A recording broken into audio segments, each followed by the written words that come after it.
بسم اللہ الرحمن الرحیم۔ امام بہیقی حضرت عمر رضی اللہ تعالیٰ عنہ سے روایت کرتے ہیں، فرماتے ہیں کہ ہم نبی کریم صلی اللہ علیہ وسلم کے ساتھ تہیمہ پہاڑ پر بیٹھے تھے کہ ایک بوڑھا آدمی اپنے ہاتھ میں عصا لیے آیا اور نبی کریم صلی اللہ علیہ وسلم کو سلام عرض کیا۔ حضور نبی کریم صلی اللہ علیہ وسلم نے اسے سلام کا جواب دیا، پھر فرمایا جس نے اس بوڑھے کو ڈانٹ لیا، اور حضور صلی اللہ علیہ وسلم نے اس بوڑھے سے پوچھا تو کون ہے؟ اس نے کہا میں حامہ بن اہیم بن عقیس بن ابلیس ہوں۔ حضور صلی اللہ علیہ وسلم نے ارشاد فرمایا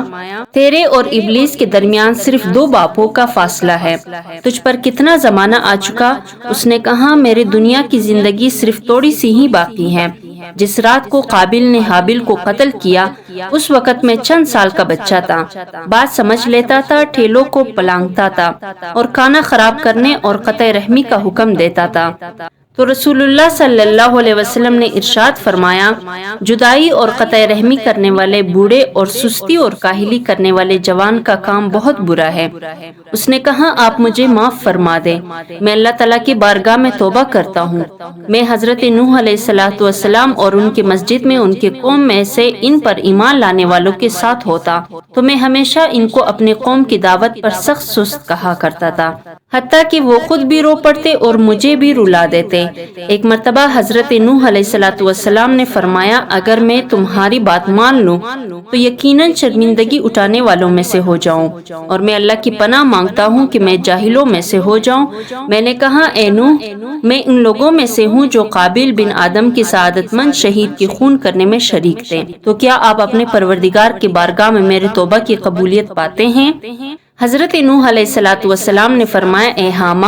بلائی کا ارادہ کر لے اور حسرت و شرمندگی سے پہلے بلائی کر کہ اللہ تعالیٰ نے جو کلام مجھ پر نازل فرمایا ہے میں نے اس میں پڑھا ہے کہ جو بندہ اللہ تعالیٰ کی حضور سچے دل سے توبہ کرتا ہے تو اللہ تعالیٰ اس کی توبہ قبول فرماتا ہے، لہٰذا تم اٹھو اور وضو کر کے 2 رکعت نماز پڑھو۔ حامہ کہتے ہیں میں نے اسی وقت وہ کام کیا جس کا مجھے حضرت نوح علیہ السلام نے حکم دیا۔ پھر حضرت نوح علیہ السلام نے مجھے پکارا کہ اپنا سر اٹھاؤ، توبہ آسمان سے نازل ہو چکی ہے۔ پھر میں 1 سال تک اللہ کے لیے سجدے میں پڑا رہا اور میں حضرت ہود علیہ السلام کے ساتھ ان کے مسجد میں تھا جس وقت وہ اپنے مومن قوم کے ساتھ مسجد میں تھے، اور میں ان کو بھی ہمیشہ اپنے قوم کی دعوت دینے پر عتاب کرتا رہا، یہاں تک کہ وہ اپنے قوم پر رونے لگے اور مجھے بھی رلایا۔ اور میں نے حضرت یعقوب علیہ السلام کی بھی زیارت کی تھی اور حضرت یوسف علیہ السلام کے ساتھ امانت داری کے عہدہ پر فائز تھا، اور میں حضرت الیاس علیہ السلام سے بھی وادیوں میں ملاقات کرتا رہا ہوں اور اب بھی ان سے ملاقات کرتا رہتا ہوں، اور میں نے حضرت موسیٰ بن عمران علیہ السلام سے بھی ملاقات کی ہے، اور انہوں نے مجھے تورات شریف سکھائی اور فرمایا اگر تم حضرت عیسیٰ بن مریم سے ملاقات کرو تو ان سے میرا سلام کہنا۔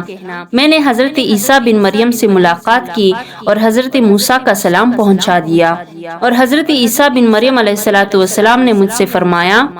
اگر تم حضرت محمد صلی اللہ علیہ وسلم سے ملو تو ان سے میرا سلام عرض کرنا۔ تو رسول اللہ صلی اللہ علیہ وسلم کی آنکھوں میں آنسو آ گئے اور رونے لگے۔ پھر حضور صلی اللہ علیہ وسلم نے فرمایا اور عیسیٰ پر بھی رہتی دنیا تک سلامتی ہو، اور اس امانت پہنچانے کی وجہ سے تم پر بھی سلامتی ہو۔ حامہ نے عرض کیا یا رسول اللہ، آپ بھی میرے ساتھ وہی معاملہ فرمایا جو حضرت موسیٰ بن عمران نے میرے ساتھ معاملہ فرمایا کہ انہوں نے مجھے تورات شریف سکھلائی۔ تو رسول اکرم صلی اللہ علیہ وسلم نے حامہ کو سورہ واقعہ، سورہ مرسلات، سورہ نبا، سورہ تکویر اور سورہ فلق و ناس اور سورہ اخلاص سکھائے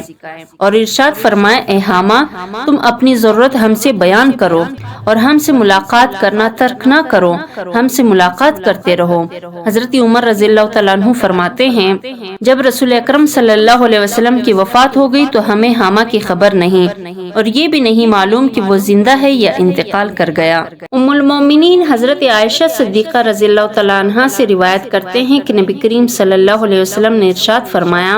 حامہ بن اہیم بن عقیس بن ابلیس جنت میں ہیں۔ حضرت سہل سہل بن عبداللہ رضی اللہ تعالیٰ عنہ سے روایت کرتے ہیں، فرماتے ہیں کہ میں قوم عاد کے علاقے کے کسی جانب میں تھا کہ میں نے کندہ کھدائی کیے ہوئے پتھر کا ایک غار دیکھا جس کے درمیان میں ایک پتھر کا محل تھا جس میں جنات رہتے تھے۔ اس میں ایک بہت ہیکل جسم کا بوڑھا آدمی تھا جو کعبہ کی طرف منہ کر کے نماز پڑھ رہا تھا، اور اس کے اوپر ایک اونی جبہ تھا جس میں تازگی تھی۔ مجھے اس کے موٹاپے سے اتنا تعجب نہیں ہوا جتنا اس کی جبہ کی تازگی سے تعجب ہوا۔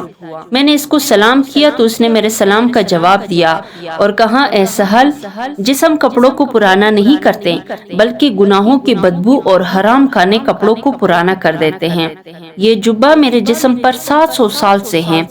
اس جبہ میں نے حضرت عیسیٰ اور حضرت محمد صلی اللہ علیہ وسلم سے ملاقات کی اور ان پر ایمان لایا۔ سہل کہتے ہیں، میں نے ان سے پوچھا، آپ کون ہیں؟ انہوں نے جواب دیا کہ میں ان حضرات میں سے ہوں جن کے متعلق یہ آیت کریمہ نازل ہوئی،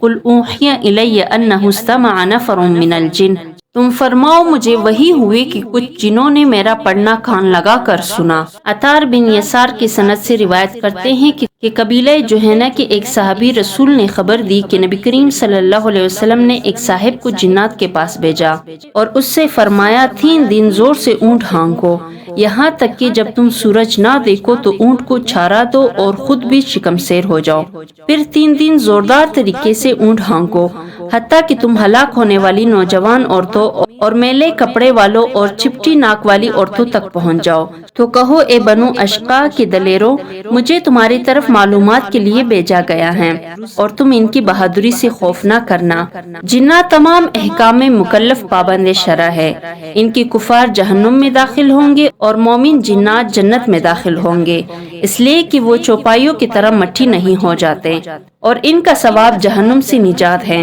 اور حقیقت امر یہ ہے کہ جنات انسانوں کی طرح اپنے ثواب کے مطابق جنت میں ہوں گے۔ اس میں ان کا اختلاف ہے، جنہوں نے یہ کہا کہ جنات جنت میں نہ کھائیں گے نہ پیئیں گے، یا یہ کہ وہ ریاض الجنہ جنت کے کسی باغ میں ہوں گے۔